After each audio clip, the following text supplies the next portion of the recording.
সাবেক সিএসি নুরুল হুদা 4 দিনের রিমান্ডে, হাবিবুল আওয়ালকে গ্রেফতারের খবর সঠিক নয়, মবের নিন্দা উপদেষ্টাদের।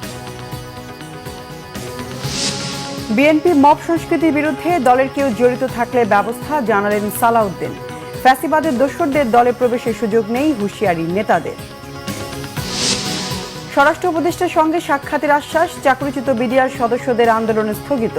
ইশরাককে শপথ পড়ানোর দাবিতে আজও ঢাকাবাসীর আন্দোলন। খাগড়াছড়ি জেলায় এখন থেকেই নির্বাচনী আমেজ, প্রাণ চাঞ্চল্য ফিরেছে সব দলে, প্রচারণায় মাঠে নেতাকর্মীরা।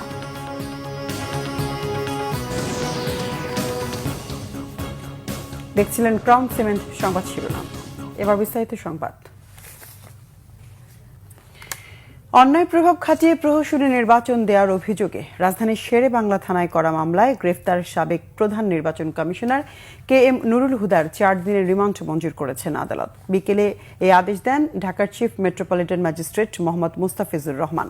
মামলা তদন্তকারী কর্মকর্তা শেরেবাংলা নগর থানার উপপরিদর্শক শামসুজ্জোহা সরকার আসামির 10 দিনের রিমান্ড আবেদন করেন। আওয়ামী লীগ আমলে অনুষ্ঠিত 3টি জাতীয় নির্বাচনে অনিয়ম কারচুপির অভিযোগে সাবেক প্রধানমন্ত্রী শেখ হাসিনা ও সাবেক 3 প্রধান নির্বাচন কমিশনারকে আসামি করে মামলা করে বিএনপি। মামলায় মোট 24 জনকে আসামি করা হয়। রবিবার বেলা 11:15টার দিকে রাজধানীর শেরেবাংলা নগর থানায় বিএনপির জাতীয় নির্বাহী কমিটির সদস্য মোহাম্মদ সালাউদ্দিন খান বাদী হয়ে এই মামলা করেন। এরপরই রবিবার সন্ধ্যায় সাবেক প্রধান নির্বাচন কমিশনার KM নুরুল হুদাকে উত্তরা পশ্চিম থানা এলাকা থেকে পুলিশের হাতে তুলে দেয় স্থানীয় মানুষ। সাবেক ইসি প্রধানকে নিরাপত্তার জন্য পরে ডিবি হেফাজতে নেওয়া হয়।